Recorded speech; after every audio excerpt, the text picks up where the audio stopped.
right, welcome. We're back. Flames Nation Live returns. Welcome to NHL Draft Week. It's Steinberg with you for the last time this week on Flames Nation Live, coming at you from our downtown studio at Sportsnet 960 The Fan. Just finished up Flames Talk on a Monday, but we have got Flames Talk for you, Flames Nation Live rather, for you every day. Monday, Tuesday, Wednesday, Thursday, Friday. We're coming at you from Montreal starting on Tuesday as Daily Faceoff and Flames Nation, Oilers Nation, all of us, we're all out for the NHL Draft in Montreal. So today on this Monday, coming at you from Calgary, rest of the week, coming at you from Montreal. Welcome aboard. It's good to be back. My name is Pat Steinberg. Thank you for being along with us live. We got Mike in first. Welcome aboard. Sasha, Josh, Scott, and Ryan all with us as well. Start to get your questions, start to get your comments in on the live chat if you're joining us live. We're, as always, live or on demand, brought to you by our friends at DoorDash. You can still use that promo code. Summertime is here, friends. Start hammering that DoorDash and start using that promo code if you haven't used it already. FNLiveDD. That is your promo code. If you use it on your first order, you're getting 25% off and free delivery. Once again, go download the app, create the account. First order, use FNLiveDD, and that gets you free delivery and 25% off your order. Doesn't get much better than that. So here we are. A crucial week is underway. Now, I wrote this last week. Here we are on Monday. Friday, July 1st, kicked off a crucial week for the Calgary Flames with the buyout window opening. So buyout windows are open. The draft is this week. Beyond that, free agency opens in 9 days. Yes, we will absolutely get to Johnny Gaudreau. Don't worry about that. This is a busy week. This is a busy stretch. The offseason has been here for the Flames for more than a month now, but it is kicking into high gear, and it starts with Thursday's first round of the NHL Draft and continues on Friday with rounds 2 through 7. That is the rundown of where Calgary's picks end up right now. That is the rundown as to what they have right now. Just round 2, round 5, and round 7 is what we're talking about for picks. Not listed there. They had an additional second-round pick that was acquired from Florida in the Sam Bennett trade that is now Seattle's as part of the Calle Jarnkrok trade from earlier this season. But you'll see the first-round pick went to Montreal in the Tyler Toffoli deal. Some of those picks not being with them, I think you're okay with. Some of them, there's a little bit more argument on. I personally, when it comes to this draft, I'm okay with them not having their first-round pick. I'm okay with them not having their third-round pick. The Toffoli and the Vladar trades, no problem there.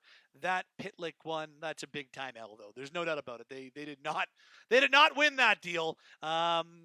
That one ends up being a big-time L. Otherwise, some lament the Toffoli trade, some don't. I thought it was a worthy trade at the time. I thought it was the trade that needed to be made, and I have no problem with them including a first-round pick in it, so I don't begrudge that one or criticize on that one myself. But yes, that fourth-round pick for Pitlick does not look so good as we go into this year's draft, and this could be a very quiet week for the Calgary Flames if it only ends up being that they make their 3 picks. If they just pick number 59 overall and then pick number in their 5th round and 7th round selections, well then, yeah, it's going to be a pretty boring week. However, there's a lot of other things that could end up happening this week. Does Brad Treliving end up making deals to acquire more draft picks? Could absolutely see it. We know the Flames are looking for more cap flexibility. So in that respect, I could see it. I could see them going out and, whether it's a Milan Lucic or, I don't think it's crazy to think that Michael Backlund could be a player that ends up being moved this summer if they're looking for cap flexibility. And if part of that cap flexibility is also trying to get draft picks, this week would be the time to do it. So that's one thing. Do they trade Johnny Gaudreau's rights at this year's draft? I don't think they should. I don't think that makes any sense. We'll get to Johnny in a second. Is Matthew Tkachuk a guy that could potentially be dealt at this year's draft if they're starting to get the feel that maybe he's not interested in signing long-term? These are all things that I'm not saying they're probable, but they're all things that, I'm kind of interested in, and those things could make this week a whole lot more interesting and a whole lot busier than maybe it looks like on the surface. It's going to be a really interesting week when it comes down to it. Let's dive in on the live chat. And obviously, we'll get to Johnny. That'll be the big closing topic, or the last topic we'll get to. Scott says, starting to feel like Johnny's leaving. They should try and do a sign and trade before the draft. Do you agree or disagree? Well, here's where I am on that. By the way, Ryan then rebuts, no, he'll stay. I'm 50-50 around that. At best, I'm 50-50 on Johnny Gaudreau staying. I really am, and I hate being that pessimistic on it. But look, we're 9 days from free agency, and he hasn't signed yet. And the temptation to go to free agency is going to be there, and I would not begrudge him in the slightest if he did. So, yeah, I'm 50-50 at best at this point. In the fall, I was 95 that he's staying. I really think the fall was the time to get something done for whatever. Look, I believe they were close to getting something done prior to the season. I've said that many times. I'll stand by that. It's why I have been optimistic throughout that he is going to resign, and I'm not completely ruling it out. But I think the time to do it was in the fall or prior to the season, and it didn't happen. I don't know why it didn't get done, but they were close. It didn't get done. Obviously, that would have been ideal. Now 115 points later, here we are. As for whether or not they should trade Johnny Gaudreau's rights, my answer is no. The reason for that is because I think as long as the door stays open for Johnny staying, you need to also keep that door open and not close it yourself. And by trading Johnny Gaudreau's rights, that would close the door. And so my belief is, from everything I understand, that as much as I'm not super confident he's going to stay, I believe Calgary will remain a consideration until he makes his decision. And so because of that, I don't think the door is ever going to close on him returning until he makes his decision. When the door closes on the Flames, the minute that he signs elsewhere. Otherwise, I think the Flames are going to be a consideration right until the very end. And because that, in my opinion, and that's what I understand and how I read the situation, because of that, I don't think you trade his draft rights. I think you go down to the 11th hour, you stay in it until the last possible moment, and if he decides to go elsewhere, he decides to go elsewhere. But that's why I don't believe trading his rights makes much sense at this point. That's my opinion, though. What do you see being plan B if Johnny leaves? I think that there are some interesting ways that they can go about their business. I think that, whether it's a Philip Forsberg signing or potential signing, if he gets to free agency, that intrigues me. Vincent Trocheck is intriguing to me as a potential unrestricted free agent. I think there could be some interest there, a mutual fit there. So that's interesting to me. So that would be the plan B. Now, the plan C would be if Matthew Tkachuk is also not thinking about signing, then plan C would be going in maybe a different direction, thinking about maybe trading a guy like Tkachuk this offseason. But that's for another time. I don't think we're quite at that point as of yet. Elias says, think the Flames should re-sign Yarncroke for cheap. A lot of that on the back burner until they know what's happening with Johnny and Matthew. Eric says, do you think Shillington or Mangiapane gets traded? I don't think so. I mean, Mangiapane, no. Shillington, maybe. But again, I think Shillington specifically, less so than Mangiapane, I think that at this point is not an afterthought, but it's on the back burner until they know what else is going to happen. So if they end up keeping Johnny and re-sign Matthew, then I think there's a larger chance that a guy like Shillington gets dealt because they're going to need more lower cost options elsewhere in the lineup. If that doesn't happen, if Johnny leaves and Matthew, the decision remains, the remains a decision that needs to be made on Matthew, well, I think it's a much better chance that they end up signing Oliver Shillington again. So everything hinges on Johnny Gaudreau at this point, and we're 9 days at most from hearing what is going to happen on the Johnny Gaudreau front. Speaking of which, let's get right to that. This is NHL insider Elliotte Friedman earlier today on this Monday on Flames Talk, which is available wherever you get your podcasts, Apple, Spotify, Google, Amazon, and more. Go hit subscribe. We'd love to have you along for the ride on Flames Talk as part of the Sportsnet 960 family of podcasts. This is what Elliotte had to say about where things sit with Johnny Gaudreau right now. Well, what I think is going to happen, Pat, is I think the Flames are going to ask for just an idea of where he is. As far as I can tell, as we sit here on Monday afternoon, Calgary time, I don't think that he has made his decision. I think the Flames have made an offer that will be very difficult for people to beat. As I've said, I think it's in the 8 times 9, 5-ish area. And I think the Flames have indicated they're willing to be flexible on that. I think the toughest thing is the higher the number that gets, the harder it is to build around them. But, I think the Flames want to show that Gaudreau is meaningful to them, and they have done that at this point in time. I just think for Gaudreau, it's all about it's not just about the hockey. It's also about his family.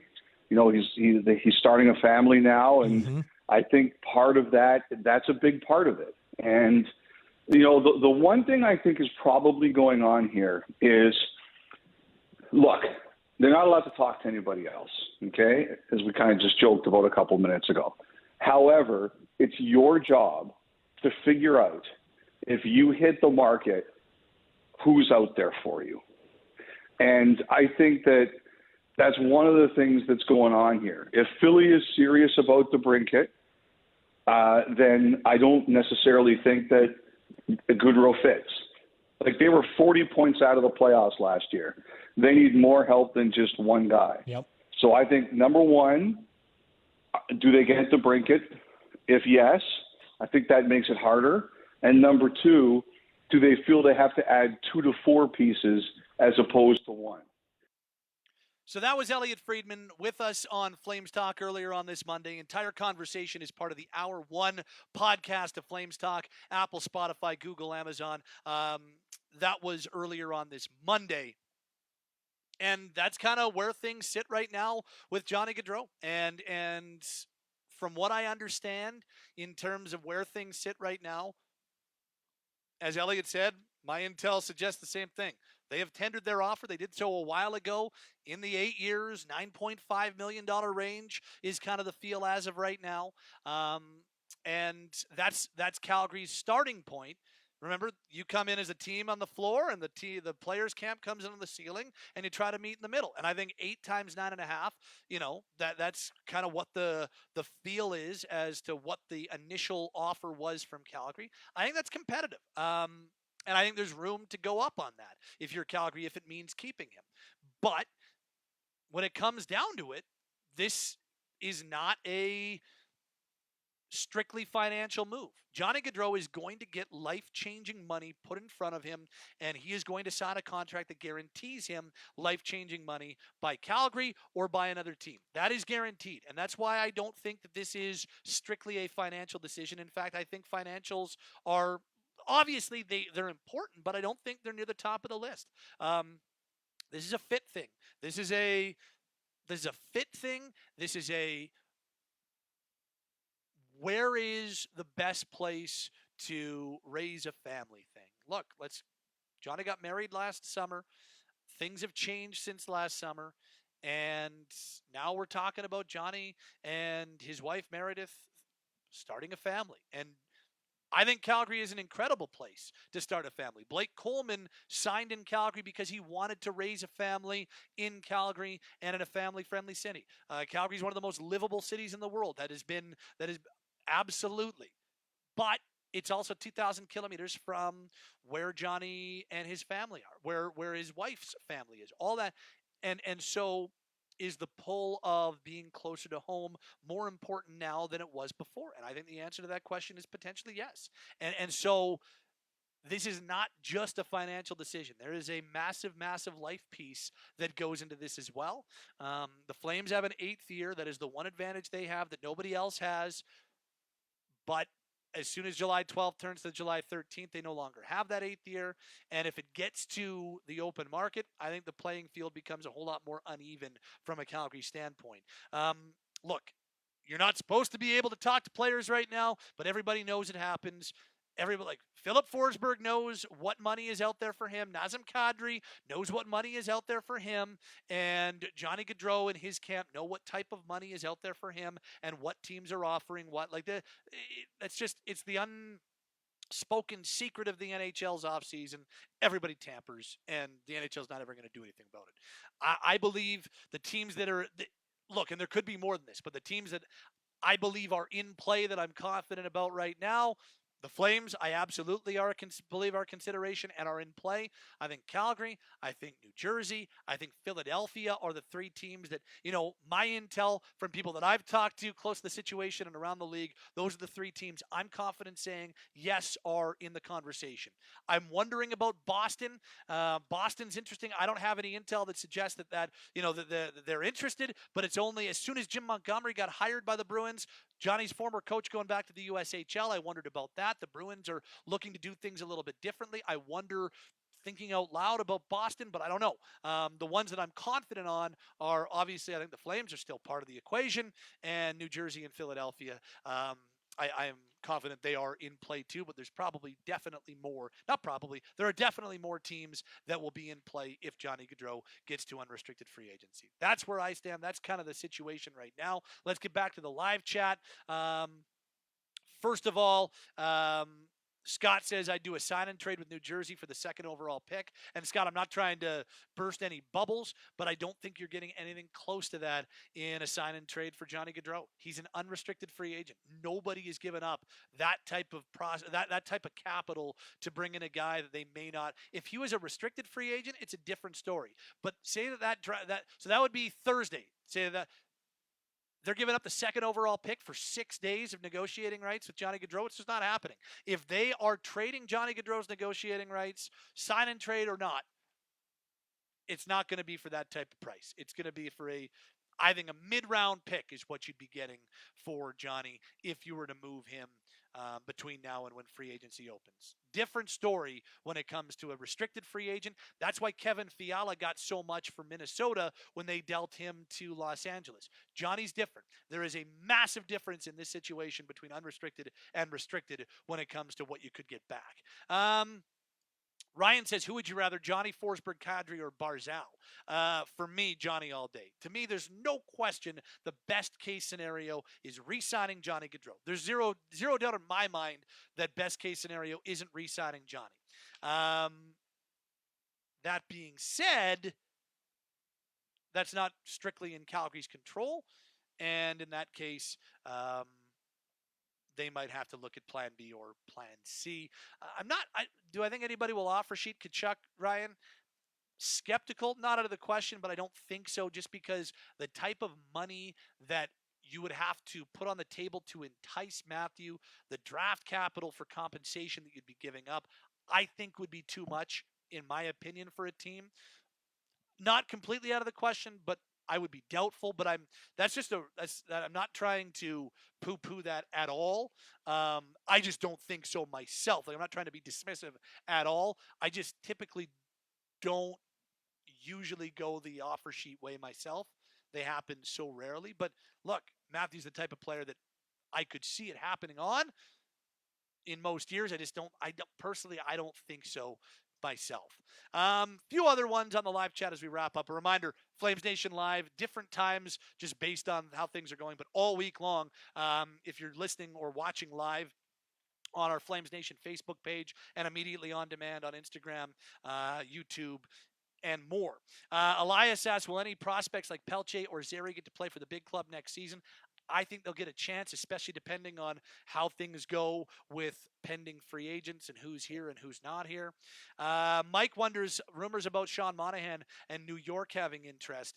Yeah, I saw that. That's interesting to me. And here's my feel on Monahan. as it stands right now, if you are going to um,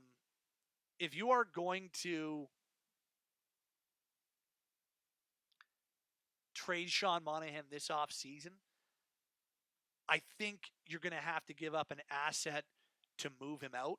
And I just don't think that makes any sense. There's only 1 year left on his deal. And I think it makes way more sense to play it out with Monahan on the final year of his deal than it does to trade him and give up an asset. As we already mentioned, they've only got 3 picks in this year's draft. They're depleted in next year's draft as well. I just don't think giving up sweeteners to move Monahan makes sense when you're only a year away from his contract expiring. I think the much better play personally is let Monahan see if he can get back to a little bit more of an effective player after the second hip surgery. Not saying it's probable, not saying it's going to happen or not going to happen. I just think that's the better move for the Flames to make as opposed to giving something up to move him. I don't think it makes a ton of sense, but that's just me. And doubtful that you're going to buy him up. Scott clarifies, by the way, in talking about trading Johnny Gaudreau, and it says, well, give permission to Jersey, he signs there, and then trade for the second overall pick. If you're New Jersey, why are you giving up the number 2 overall pick if you can just sign him in unrestricted free agency and take your best shot, 6 days later? I just don't think, I'm not saying you couldn't get anything for that type of situation. I don't think you're getting number 2 overall is the only thing I'm saying, Scott. And maybe I'm reading that wrong, but, and if it were to happen, I'll be the first one to publicly say, Scott, you're right. I just don't think you're getting anything quite like that if you're moving Johnny Gaudreau, even in a sign and trade situation. And as Ryan says, probably have to move a pick and 2 prospects for Monahan. Just ride out the year and go from there. You know what? If Sean bounces back, that's awesome. If he doesn't, you've got 1 year left. I think Lucic is a far more probable player that the Flames could move. In fact, wouldn't shock me one bit if they moved. In fact, there's been a little bit of buzz out there recently about maybe them being in conversations. I don't know how concrete that's been, but if they were to move Lucic, wouldn't surprise me, just because I think that you could get something for him. I don't think you'd have to give a sweetener with it with 1 year left. And, you're looking at a cap hit that is 5.25, but the actual money's only 1. He's got a signing bonus due to him later on this month. Once that gets paid out, I think you could get takers for Milan Lucic. 1 year left on his deal, leadership, physicality. He can still play in a limited role. Yeah, I think it's far more likely and far more realistic if you're looking to create cap space that they move a guy like Lucic. Great stuff. Awesome. That'll wrap up Monday's edition of Flames Nation Live, but we're back on Tuesday. As soon as I check into the hotel and as soon as I have a chance for you on Tuesday night, it might be a little bit later.